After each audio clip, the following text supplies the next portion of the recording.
में हम बात करेंगे मलाज़मा के ऊपर। मलाज़मा झाइयाँ जो आपने एक कॉमन सी प्रॉब्लम होती है फीमेल्स में आफ्टर 45 या 50 यूजुअली ज़्यादा देखने को आती है। रीज़न कि हमारी स्किन सेल्स जो होती हैं उनकी रीग्रोथ जो रेशियो होता है वो स्लो हो जाता है और हमारी स्किन में जो पिगमेंटेशन बनाने वाली सेल्स होती है वो ज़्यादा एक्टिव हो जाती हैं और सन रेज पोल्यूशन के चलते भी स्किन में इस तरीके की पिगमेंटेशन की प्रॉब्लम बढ़ जाती है। इन शॉर्ट अगर हम स्किन की केयर नहीं करते हैं तो पिगमेंटेशन होता है और हार्मोनल डिसबैलेंस हो जाए तो पिगमेंटेशन होता है और अगर एक एज हो जाती है तो एक बीमारी की तरीके से मलाज़मा आ जाता है। तो वो कुछ अलग अलग फैक्टर्स होते हैं मलाज़मा आने के। एक बहुत कॉमनली फैक्टर है कि प्रेगनेंसी के बाद फीमेल्स में मलाज़मा की प्रॉब्लम देखी जाती है। झाइयाँ जो मतलब एक जगह स्किन के नीचे एक ब्राउन सा स्पॉट बन जाता है जो धीरे धीरे ग्रो भी करता है, साथ में ही उसमें कलर जो उसका होता है पहले लाइट ब्राउन होता है फिर डार्क ब्राउन फिर और डार्क ब्राउन होता जाता है। तो इस तरीके की जो प्रॉब्लम होती है इसको ही हम मलाज़मा या झाइयाँ बोलते हैं। तो मैंने ये प्रॉब्लम फेस करी है और आज मैं शेयर करूंगी मेरी स्टोरी आपके साथ कि मुझे मलाज़मा क्यों हुआ, कब हुआ, कैसे हुआ और उससे मैंने छुटकारा कैसे पाया। जी हाँ, मेरे इस फेस पे छोटा स्पॉट था और इस जगह पे बड़ा स्पॉट था। तो ये सारी स्टोरी मैं आपसे शेयर करने वाली हूँ। टच वुड लकली अभी मेरे पास मतलब मेरी स्किन पे बिल्कुल भी प्रॉब्लम नहीं है और वो कहानी आपको इसलिए बता रही हूँ कि इन केस कभी किसी को इस तरीके की प्रॉब्लम आती है तो सोल्यूशन वो कैसे निकाले, क्योंकि आपको नॉलेज होगी तो ही आप सही डायरेक्शन में जा सकते हो। तो मैं पूरी कहानी आपको बताऊंगी। मेक श्योर आप पूरी डिटेल में जो मैं स्टोरी शेयर कर रही हूँ आप उसको सुने, समझें और दूसरों के साथ भी शेयर करें। तो आई वॉज 28 जब मेरे बेटे का बर्थ हुआ था। तो my son was born in 2004 and I was 28 at that time. And करीब 2 साल के बाद मैंने फील करा, एक्चुअली मैं 2004 से 2006 के बीच में शायद मेरा टाइम ही खराब चल रहा था क्योंकि मैंने बहुत सारी प्रॉब्लम्स फेस करी थी। मेरा लेग फ्रैक्चर हो गया था, मैंने काफी सारा वेट गेन करा था और मेरे स्किन में मलाज़मा की प्रॉब्लम भी 2006 में मैंने नोटिस करी। तो वो फेज थोड़ा खराब ही चल रहा था हेल्थ को भी लेकर के। मैंने जॉब भी अपनी क्विट करी थी उसी टाइम पे, तो सब कुछ ऐसे ही उल्टा पुल्टा ही हो रहा था वो टाइम पे। तो 2006 में एक बहुत स्मॉल सा मतलब आप बोलो चने की दाल से भी छोटा नहीं, एक पिंपल आने पे जो एक छोटा सा मार्क्स आता है ना, ऐसा एक मार्क इस साइड पे मैंने लेफ्ट साइड में फील करा, वो भी 2006 में। तो कैसा होता है स्टार्टिंग में आपको एक छोटा सा अगर स्पॉट आएगा ना तो हम कभी भी ध्यान नहीं देते क्योंकि मेरे फेस पे 3-4 स्पॉट तो पिंपल के ही होते थे तो मेरा ध्यान स्टार्टिंग में नहीं गया। लेकिन कुछ टाइम बाद जब क्या होता है पिंपल मार्क्स कैसे होते हैं कि 1-1.5 महीने में फेड होते हैं तो आपको पता होता है कि वो जा रहे हैं और कुछ टाइम बाद डिसअपीयर भी होते हैं। तो वो एक था जो नहीं जा रहा था और ग्रेजुअली इंक्रीज हो रहा था। तो मुझे रियलाइज हुआ कि ये कुछ और है। तो फिर मैंने वहाँ की मेरे घर के पास ही एक होम्योपैथिक डॉक्टर थी। ये स्टोरी मुंबई की नहीं है, उस समय मैं यूपी में रहती थी। तो मेरे घर के पास एक होम्योपैथिक डॉक्टर थी, काफी अच्छी थी, वो फेमस थी। तो मैं उनके पास गई और मैंने उनको कंसल्ट करा कि मुझे यहाँ पे ये जो ब्राउन स्पॉट आ रहा है ये क्या है। देन उसने मुझे बोला कि ये शायद मलाज़मा है। तो उसके हिसाब से उन्होंने ट्रीटमेंट देना मुझे शुरू करा। एंड जब मैंने होम्योपैथिक ट्रीटमेंट स्टार्ट करा था वही टाइम पे मुझे रियलाइज हो रहा था कि यहाँ पे भी कुछ ग्रो होने शुरू हो गया है। तो यहाँ पे भी एक स्पॉट मुझे दिखने लगा था। तो आई वॉज लाइक कि ये तो दोनों साइड आ रहा है, मतलब इधर भी था इधर भी था। तो उसने डॉक्टर ने बोला हाँ कोई बात नहीं, आप मेडिसिन लो, आपको इससे आराम मिलेगा। कुछ 6 महीना 7 महीना मैंने रेगुलर होम्योपैथिक मेडिसिन ली, इनटेक थी। बट हो क्या रहा था कि वो बढ़ रहा था, साइज इंक्रीज हो रहा था एंड थोड़ा कलर भी उसका डार्क हो रहा था। तो मैंने डॉक्टर को बोला कि भाई ये तो मुझे ठीक होने की बजाय खराब होता दिख रहा है, ये तो बढ़ रहा है, ग्रो कर रहा है और इसका डार्क हो रहा है कलर। तो ये वाला स्पॉट तो एक साइज था उसी पे रहा, लेकिन ये वाला तेजी से ग्रो होने लगा था। देन आई सेड कि ये तो ग्रो हो रहा है। तो उन्होंने बोला कोई प्रॉब्लम की बात नहीं है, हम जो मेडिसिन दे रहे हैं वो अंदर से आपकी स्किन को साफ कर रहा है तो वो जड़ से चला जाएगा। तो उम्मीद के सहारे 1 साल निकल गया बट वो स्पॉट कहीं नहीं गया, वो ग्रेजुअली धीरे धीरे इंक्रीज ही हो रहा था। तब मुझे लगा कि शायद मुझे इनकी मेडिसिन से फायदा नहीं होने वाला है तो मुझे कुछ दूसरा ऑल्टरनेट देखना पड़ेगा। देन मैंने वहाँ के एक फेमस स्किन स्पेशलिस्ट को कंसल्ट करा। तो eight that time I was working, तो मैंने ऑफिस के पास ही एक क्लिनिक था तो उनसे जाकर के कंसल्ट करा। तो उन्होंने मुझे, स्किन स्पेशलिस्ट थे, तो उन्होंने अपने हिसाब से कुछ अप्लाई करने वाली ट्यूब होती है, ऑइंटमेंट टाइप की थी, वो रात में लगानी है, सनस्क्रीन लगाना है, देन टैबलेट इनटेक वाली जो भी उनका प्रिस्क्रिप्शन था वो मैंने फॉलो करा। देन वो 6 महीने करने के बाद भी मुझे लग रहा था कि रिजल्ट नहीं आ रहा है, ये चीज तो बढ़ रही है, धीरे धीरे वो ग्रो ही हो रहा था और बहुत स्लोली हो रहा था, बट बढ़ रहा था और कलर भी डार्क होता जा रहा था। तो वो थोड़ा सा इरिटेशन देता था और थोड़ी टेंशन तो होती थी कि फेस पे एकदम सामने 2 स्पॉट दिखेंगे तो आपको टेंशन होने लगती है। फिर उसके बाद मेरे ऑफिस के पास ही एक स्किन क्लिनिक था, मतलब जैसे काया स्किन क्लिनिक होता है इसी तरीके से एक नॉर्मल स्किन क्लिनिक था, बहुत फेमस ब्रांड नहीं था। वहां जाकर के मैंने कंसल्ट करा, तो वहां पर जो लड़की थी उसने मुझे एडवाइस करा कि आप माइक्रोडर्मा एब्रेशन करा लो। तो मैंने कहा ठीक है, वो भी मैं करा के देख लेती हूँ, बट उसकी भी 3 सीटिंग ली मैंने और मुझे उससे भी कोई बेनिफिट नहीं लगा। थोड़ा सा फर्क लगा था बट वो फिनिश नहीं हो रहा था, मतलब वैनिश नहीं हुआ था। थोड़ा सा मुझे डिफरेंस तो लगा बट वो वैनिश नहीं हुआ था, हल्का लाइट हुआ।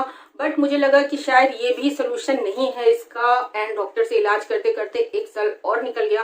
तो टोटल 2 साल मैंने होम्योपैथिक और एलोपैथिक में इन्वेस्ट कर दिया, बट मेरी स्किन पे कुछ भी ऐसा रिजल्ट नहीं आ रहा था कि हाँ आपको ट्रीटमेंट से कुछ फायदा मिल रहा है, और टेंशन तो बढ़ती ही जा रही थी।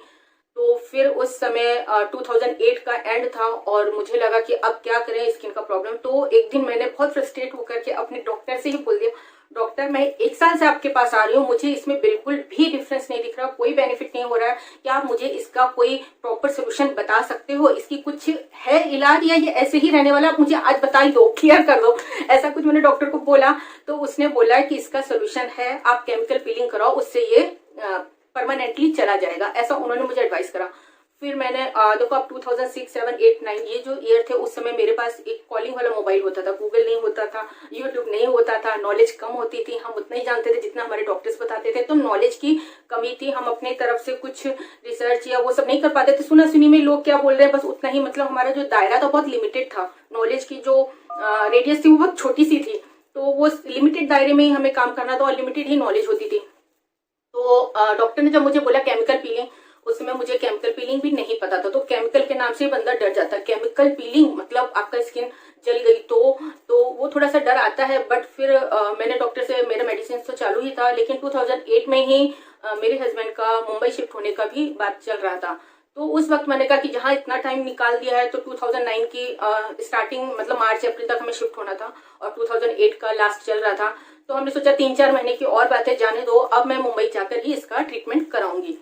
तो फिर 2009 में जब हम मुंबई शिफ्ट हुए तो मैंने सबसे पहला काम शिफ्टिंग के बाद जो करा वो ये करा कि मुझे किससे जाके कंसल्ट करना चाहिए ये सोचा। तो थोड़ा बहुत इधर उधर नॉलेज गेन करी, पूछा पाछी करके फिर ये डिसाइड हुआ कि काया क्लिनिक ही बेस्ट रहेगा, क्योंकि मैं नहीं चाहती थी कि स्किन का मैटर और पीलिंग कराने पे स्किन को कोई नुकसान हो जाए। मतलब बहुत अच्छे डर्मेटोलॉजिस्ट होते हैं बट क्या पता कि कैसा रिजल्ट आएगा। तो फिर मुझे लगा किसी अच्छे ब्रांड के साथ ही जाना चाहिए और उस माइंडसेट के साथ फिर मैं काया क्लिनिक गई। वहां पे मैंने अपॉइंटमेंट लिया, अपना स्किन दिखाया और मैंने उनकी राय मांगी। मैंने अपनी राय नहीं दी कि मुझे क्या कराना चाहिए, मैंने खुद उनको बोला कि मुझे ये स्किन में प्रॉब्लम आ रही है और मैं इस तरीके से 2 साल से इसका ट्रीटमेंट ले रही हूँ, मुझे रिजल्ट नहीं आया, आप मुझे सजेस्ट करो कि मुझे क्या करना चाहिए। तो उन्होंने भी, उनके डॉक्टर ने भी मुझे पीलिंग ही सजेस्ट करी। उनका भी यही कहना था कि ये अगर आप इस पे पीलिंग कराओगे, कौन सी पीलिंग कराओगे ये उन्होंने नहीं बोला था और हमें भी नॉलेज नहीं थी। उन्होंने कुछ बोला कि एक कौन सी स्पेशल पील होती है उनकी, वो अगर मैं 6 सिटिंग लूंगी तो उससे मेरा ये जा सकता है। तो मैंने बोला कि मतलब स्किन को कोई नुकसान नहीं, कुछ प्रॉब्लम तो नहीं। बहुत से लोग बोलते हैं पीलिंग करा लो और उसके 6 महीने बाद आपकी स्किन काली पड़ जाएगी और खराब हो जाएगी, उससे भी वर्स्ट होके निकलेगी, ऐसा कुछ होता है क्या। तो उसके डॉक्टर ने समझाया मुझे, वहां पर डॉक्टर ने, लेडीज डॉक्टर मेघना थी, उन्होंने अच्छे से मुझे काफी एक्सप्लेन करा कि ऐसा कुछ भी नहीं होता है। अगर आप पीलिंग करने के दौरान और पीलिंग के बाद जो भी हम प्रिकॉशन बोलते हैं आप उनको फॉलो करते हो तो पीलिंग से कोई भी नुकसान नहीं होता है। पीलिंग जो होती है आपकी अपर लेयर पे ही काम करती है, इंटरनल लेयर्स को डैमेज नहीं करती स्किन की। ऐसा सब उन्होंने मुझे एक्सप्लेन करा और जब मैं कन्विंस हो गई उनकी बातों से तो मैंने डिसाइड करा कि चलो काया से हम अपनी स्किन पीलिंग करा लेते हैं। अब होता क्या है, यहाँ पे भी स्टोरी मेरी काफी खास है जो मैं आपको पूरी बता रही हूँ, वरना मैं शॉर्ट में बता देती कि पीलिंग करा लियो ठीक हो गया, ऐसा नहीं है। तो खास बात ये हुई कि जब हम किसी क्लिनिक में, चाहे कितना भी रेप्यूटेड क्यों ना हो, जब हम जाते हैं और उनको पता है कि जो क्लाइंट है उसको नॉलेज नहीं है, कोई भी क्लाइंट हो तो उसको नॉलेज नहीं होती और आप धीरे धीरे चीजें बढ़ रही हैं, आपको गूगल का सपोर्ट मिल रहा है, आपको यूट्यूब से नॉलेज मिलती है, तो आप पहले अपना काफी सारा होमवर्क करके जाते हो। वो टाइम पे हमें इतनी नॉलेज नहीं होती थी और अब जैसे मैं आपको वीडियो बना के नॉलेज दे रही तो भी आपको सीखने को मिलेगा, तो उस समय ऐसा कुछ सोर्स नहीं था। तो उन्होंने मुझे बोला कि उनका जो पीलिंग है वो 3000 पर sitting after discount, it was quite 5000 पर सिटिंग का पीलिंग था। और मुझे उन्होंने एडवाइस करा कि मैं अगर उनसे 6 सिटिंग लूंगी तो ही मेरी स्किन पे आएगा सर। तो मतलब 6 सिटिंग का मतलब 18,000 फर्स्ट पेमेंट मेरा था उनके क्लिनिक पे। तो उन्होंने बोला कि अगर मैं 18,000 पे करती हूँ तो मुझे 6 पीलिंग मिल रही है, और अगर मैं सिंगल सिंगल पीलिंग लूंगी तो मुझे 5,000 पर पीलिंग देकर के लेना पड़ेगा, और पता नहीं वो कब तक ठीक होगा। जो भी उन्होंने कन्विंस करा, तो मुझे लगा कि यार बाद में धीरे धीरे दूंगी तो भी देना इनको ही है, तो एक साथ ही दे देती हूँ। तो जैसा कि डॉक्टर ने मुझे एडवाइस करा था कि आप 6 पीलिंग एक साथ लो, और मुझे लगा कि भाई 5,000 पर पीलिंग अलग से पे करूँ, इससे अच्छा एक साथ मैं पैकेज ही ले लेती हूँ। डॉक्टर ने एडवाइस करा तो ऑफकोर्स मुझे शायद 6 पीलिंग की जरूरत ही होगी। और जब मैं फर्स्ट पीलिंग के लिए गई, वो पीलिंग ग्लाइकोलिक पीलिंग नहीं थी, दैट वाज कुछ डिफरेंट पीलिंग थी। अभी मेरे पास उसके पेपर भी नहीं, उसका क्या नाम था उस पीलिंग का वो मुझे मालूम नहीं, बट वो स्पेशल पील थी कोई उनकी। और उस पील को लगाने के बाद उन्होंने मुझे जो भी प्रिकॉशंस थे, पहले तो उन्होंने पैच टेस्ट करा मुझे कि भाई आप कल आओगे पीलिंग के लिए। पीलिंग के लिए हमेशा वो इवनिंग शेड्यूल देते थे, 5 या 6 बजे ही बुलाते थे, क्योंकि पीलिंग मेरा जो पीलिंग था बहुत हार्ड वाला कोई पीलिंग था। तो पैच टेस्ट करने के बाद नेक्स्ट डे जब मैं गई हूँ तो उन्होंने पील मुझे लगाया, एंड देन उन्होंने मुझे बोला, पील को लगा करके रिमूव करने में कुछ 2 या 3 मिनट फेस पे रखना होता है, एंड फिर वो रिमूव भी कर देते। पीलिंग में बिल्कुल भी टाइम नहीं लगता है। तो डॉक्टर ने मुझे बोला था कि आपका जो स्किन होगा वो अपने आप निकलेगा, उसको जो अगर आपको दिख रहा है स्किन से हटता हुआ तो भी आपने उसको टच नहीं करना, उसको रिमूव नहीं करना है, वरना स्किन पे मार्क्स आ जाएगा। तो डॉक्टर ने मुझे जैसा भी बोला था मैं सब कुछ सेम टू सेम फॉलो कर रही थी। उन्होंने मुझे अलग से मॉइस्चराइजर दिया था, अलग से फेस वॉश दिया था, वो मेरे पैकेज में ही आ गया था। तो उन्होंने अपने ही ब्रांड का कुछ अच्छा सा फेस वॉश और मॉइस्चराइजर एंड उसके साथ 1-2 ट्यूब्स भी दे दी थी कि ऐसा हो तो ऐसी ये ट्यूब लगाना है, ऐसा हो जाए तो ये ट्यूब, मतलब कहीं इरिटेशन रेडिश हो जाए तो ये ट्यूब अप्लाई कर लेना, और कहीं पर आपको ऐसा दिख रहा है तो ये ट्यूब, ऐसे करके उन्होंने एडवांस में काफी कुछ दिया था। एंड देन कुछ भी इशू हो तो आप क्लिनिक में आ जाना, तो काफी कुछ समझा करके अच्छे से, मतलब क्लिनिक तो नंबर 1 था, तो क्वालिटी वाइज तो प्रोडक्ट से मुझे कोई तकलीफ नहीं थी। तो हुआ क्या कि वो पील जब आना शुरू हुआ स्किन में, तो वाकई में वो ऐसे ऐसे थोड़ा थोड़ा ना अलग अलग जगह से स्किन ऐसे ऐसे उतरने लगी, तो वो जगह से अजीब अजीब सी दिख रही थी। तो पहले तो जो बंदा पहली बार पील करा रहा वो तो डरेगा ही डरेगा। मुझे लगा यार ये क्या तमाशा हो रहा है, तो स्किन निकल रही है, कहीं कुछ प्रॉब्लम ना हो जाए बाद में अंदर से, पता नहीं क्या होगा। और उन्होंने बोला था अंदर से आपकी जो बेबी स्किन निकलेगी उसकी केयर बहुत ज्यादा करने की जरूरत है। वो बेबी स्किन होती है तो उस पर कुछ भी हार्श चीज यूज नहीं करनी है, बहुत माइल्ड सा क्लेंजर उनका जो था वही यूज करना था। सनस्क्रीन भी मेडिकेटेड जो उन्होंने दिया था वही लगाना था, विदाउट सनस्क्रीन नहीं रहना था। दिन में सुबह घर पर भी है तो भी अच्छे से सनस्क्रीन और मॉइस्चराइजर लगाना था। जो भी उन्होंने दिया था मैं सब कुछ फॉलो कर रही थी। और कमाल तो तब हुआ कि वो स्किन जो मेरे फेस से निकल रही थी वो टोटल 10 दिन में निकलनी बंद हुई। एंड 10 दिन बाद मेरा फेस इतना क्लीन, इतना क्लियर था कि लाइफ में कभी इतना अच्छा फेस मैंने नहीं देखा था। जब आप प्रोफेशनल लोगों के साथ ट्रीटमेंट करते हो या प्रोफेशनल क्लिनिक से ट्रीटमेंट कराते हो तो रिजल्ट ऑब्वियस अच्छे आएंगे ही। बट हुआ क्या था कि मुझे अफसोस इस बात का हुआ कि 3,000 रुपए में ही मेरी स्किन की प्रॉब्लम जा सकती थी, मैंने 18,000 रुपए क्यों भर दिए। एक्चुअली मुझे उसमें बहुत लगा था क्योंकि वो फर्स्ट पीलिंग में ही मेरा ये मार्क गायब हो गया। I was like surprise. तो मैंने डॉक्टर से जब नेक्स्ट पीलिंग का कंसल्ट फोन पे अपॉइंटमेंट लेके जाना था, तो नेक्स्ट पीलिंग के लिए जब मैं उनके पास गई तो मैंने डॉक्टर से बोला कि डॉक्टर था जब ये एक ही पील में निकल जाने वाला था तो आपने मुझे 6 पीलों के लिए क्यों फंसा लिया अपने साथ। तो डॉक्टर का कहना था कि ऐसा नहीं है, आपकी जो अपर लेयर है उससे ये निकल गया है। इन केस ये स्किन के अंदर कहीं पर ग्रो हो रहा होगा तो कुछ टाइम बाद वापस ये उभर कर आ सकता है, ऐसा डॉक्टर ने मुझे एक्सप्लेन करा। तो ठीक है, फिर मैंने सेकंड पील भी ली और फिर वही हुआ कि 10 दिन तक स्किन आपकी निकलती रहती है फेस से, एंड देन वापस नई स्किन आ जाती है। तो नई स्किन आने के बाद भी 21 डेज काउंट करके डॉक्टर अपॉइंटमेंट देती थी। तो यूजली मुझे जो अपॉइंटमेंट, एक अपॉइंटमेंट से दूसरे अपॉइंटमेंट के बीच का जो डिफरेंस होता था वो 30 से 35 डेज का ऑलमोस्ट होता था। तो उस हिसाब से दिया जाता था कि नई स्किन आने के बाद भी 21 दिन क्रॉस हो जाए तब वो हमें अपॉइंटमेंट देती थी। तो वो सब कैलकुलेशन डॉक्टर का ही होता था। तो इस तरीके से मैंने तीसरी पील भी करा ली और फिर मेरी स्किन निकली। फिर तीसरी पील कराने के बाद मैंने डॉक्टर को बोला भाई अब ना मेरे को ये वाली पील मत करो, अननेसेसरी आप मेरी स्किन निकाल रहे हो जो कि जरूरत नहीं है। मेरी स्किन क्लीन हो चुकी है, नीचे से कुछ नहीं दिख रहा है। मलाजमा का प्रॉब्लम शायद अपर लेयर में ही था, वो निकल गया। बट सबसे कमाल की बात यह है कि 2 साल तक ट्रीटमेंट करने से, मेडिसिन खाने से जो मलाजमा मेरा नहीं जा रहा था वो डॉक्टर की एक पील से चला गया था। वो कौन सी पील था मुझे नाम नहीं मालूम, उसको येलो पील बोलते हैं शायद आजकल की इन्फॉर्मेशन के हिसाब से। बट खुद घर पे नहीं करना, प्रोफेशनल से ही करानी है। तो वो पील से मेरा फर्स्ट टाइम ही गया। सेकंड और थर्ड मैंने इस चक्कर में करा ली कि शायद इंटरनल कुछ हो तो वो भी निकल जाए। फिर मुझे लगा कि मेरी स्किन तो ठीक है, क्यों जबरदस्ती इस पर टॉर्चर कर रहा हूँ पील कर करके। तो मैंने डॉक्टर को बोला, डॉक्टर मुझे पील और नहीं करानी है, 3 पील में मेरा हो गया है और आई थिंक मुझे जरूरत नहीं है। फिर डॉक्टर ने भी एग्री करा कि हाँ ठीक है, आपकी स्किन को शायद ये हार्ड पील की रिक्वायरमेंट नहीं है, बट आपका जो पैकेज बचा है उसको अब हम फेशियल में कन्वर्ट कर देते हैं। तो आप समझो जो आपका एक्स्ट्रा पैसा चला गया, फिर वो फेशियल में काया फेशियल्स होते हैं बहुत एक्सपेंसिव, 1500 का एक फेशियल होता था, और नॉर्मल जो हम किसी भी पार्लर से कराते हैं वैसे ही फेशियल होता है, बट उनके फेशियल्स में एक्टिव्स होते हैं, कुछ 5% 10% ग्लाइकोलिक भी वो यूज करते हैं, और थोड़े अलग अलग डिफरेंट टेक्निक्स भी यूज करते हैं। तो उनके हर फेशियल पे भी आपको स्किन में कुछ ग्लो और चमक देखने को मिलती है। तो ठीक है, फिर बाकी के जो मेरे पैसे उनके पास बचे थे, जो बैलेंस था, उसको मैंने फिर अपने स्किन के फेशियल्स में कन्वर्ट करा लिया था। और इस तरीके से मेरा काया का ट्रीटमेंट ऑलमोस्ट 1 ईयर तक चला था उसी पैकेज में। एंड देन उसके बाद मैंने कुछ 2 साल तक कोई ट्रीटमेंट नहीं लिया स्किन के लिए। फिर वो काया के फेशियल्स इतने अच्छे होते थे कि फिर मैं 2 साल के बाद फिर काया क्लिनिक गई और मैंने उनको बोला कि मुझे कुछ ऐसा ट्रीटमेंट दो जो स्किन को मेंटेनेंस के पर्पज से हो, मतलब मुझे स्किन पे कुछ ब्लेमिश नहीं है और वो सब, मगर मुझे पिंपल की प्रॉब्लम थी। तो वो जब जिस समय मैंने पीलिंग कराई थी और ट्रीटमेंट लिया था, मेरी पिंपल प्रॉब्लम खत्म हो गई थी और 2 साल के बाद वापस मुझे पिंपल्स की प्रॉब्लम उभर कर आने लगी। देन फिर मैं अगेन काया के पास गई और मैंने उनको बोला कि मुझे स्किन में पिंपल्स की प्रॉब्लम है, तो इससे रिलेटेड ही आप मुझे ट्रीटमेंट दो कि मुझे पिंपल का प्रॉब्लम खत्म हो। तो फिर उन्होंने मुझे कुछ माइल्ड पील थी, ग्लाइकोलिक और सैलिसिलिक कॉम्बिनेशन जो भी वो करते थे, तो उन्होंने मुझे कुछ 6 पीलिंग का नेक्स्ट सेशन दे दिया था। तो वो 6 पीलिंग फिर मैंने 1 साल तक चलाई।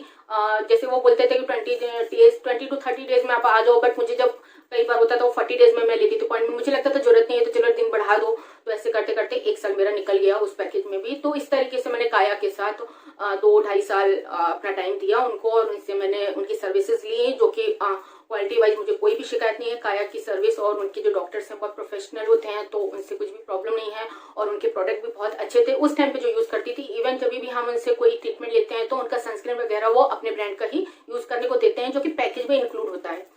तो वो चीज वो प्रोडक्ट अपने आप ही देते हैं, जो चीजें भी उस पैकेज में आती हैं, तो आपको खुद से क्लिंजर या सनस्क्रीन या मॉइस्चराइजर वो प्रोवाइड करते हैं। तो ओवरऑल ये है कि मेरा जो मलाजमा था वो काया स्किन क्लिनिक के ट्रीटमेंट से गया, और वो जो उनकी पील थी जिसका नाम मुझे नहीं पता है, वो जो फर्स्ट टाइम उन्होंने करी थी उससे एक ही पील में मेरा मलाजमा चला गया था। तो उससे ये नॉलेज तो मिलती है कि कहीं ना कहीं जो हमारे ये अल्फा हाइड्रोक्सी एसिड और ये जो बीटा हाइड्रोक्सी एसिड है ये स्किन में काम तो करते हैं, बट किस तरीके से उनको यूज करना है वो प्रोफेशनल ही ज्यादा बेटर जानते हैं। तो अगर आपकी स्किन पे कभी भी मलाजमा की, पिगमेंटेशन की, डार्क स्पॉट्स की प्रॉब्लम आती है, तो खुद डॉक्टर बनने से बेटर है कि हम किसी अच्छे डर्मेटोलॉजिस्ट को कंसल्ट करें। तो बस यही आपको इन्फॉर्मेशन देनी थी कि यस, पीलिंग से मलाजमा जाता है। पीलिंग से मेरा मलाजमा जड़ से गया, जो कि दोबारा कभी नहीं आया। हाँ, एक बात यह है कि वो टाइम पे जब आई वॉज ओनली 30, तो स्किन में मलाजमा आना मतलब हार्मोनल डिसबैलेंस। तो शायद 2 साल तक जब मैंने इलाज करा रही थी उस दौरान जो मेरा हार्मोन्स का बैलेंस बिगड़ा था वो धीरे धीरे मैनेज हो गया था। तो वो स्किन के और अंदर तक प्रॉब्लम नहीं थी, वो स्किन के अपर लेयर पर आ चुकी थी प्रॉब्लम, जो कि परमानेंटली डिसअपियर हो गई। और शायद जिन लोगों को एजिंग के चलते आती है मलाजमा की प्रॉब्लम या किसी और रीजन से आती है, वो कितने हद तक क्योर होगी इस पीलिंग से कहना पॉसिबल नहीं, क्योंकि हर स्किन की टाइप अलग होती है और उस पे होने वाली प्रॉब्लम्स के रीजंस भी अलग होते हैं, तो सोल्यूशन भी अलग हो सकते हैं। बट आई होप कि ये जो मेरी इन्फॉर्मेशन थी वो कहीं ना कहीं आपको काम आएगी, फायदा करेगी। इन केस कोई यंग एज में प्रॉब्लम आती है किसी को मलाजमा की या पिगमेंटेशन की, तो वो एक बार सोच सकता है किसी अच्छी क्लिनिक में जाकर कंसल्ट करने की, और शायद उसको भी इस तरीके की पीलिंग से एकदम क्या बोलते जादुई चमत्कारी वाला रिजल्ट देखने को मिल जाए जैसे मुझे मिला था। तो बस उसी इंटेंशन के चलते मैं आज की कहानी मैंने आपके साथ शेयर करी, मेरी अपनी कहानी मैंने आपके साथ बस उसी इंटेंशन के साथ शेयर करी है कि आपको इससे कुछ ना कुछ हेल्प जरूर मिले, सीखने को मिले। और किसी को भी इस तरीके की प्रॉब्लम है तो आप मुझसे ये वीडियो फॉरवर्ड कर देना, वो भी देख लेगा कि कैसे क्या होता है मलाजमा में। आई होप आपको आज का वीडियो और इन्फॉर्मेशन पसंद आई होगी, तो प्लीज एक लाइक करके जाइएगा, और अगर चैनल पे नए हैं तो सब्सक्राइब जरूर करिएगा। मिलते हैं किसी दूसरी वीडियो में किसी दूसरे टॉपिक के साथ, तब तक के लिए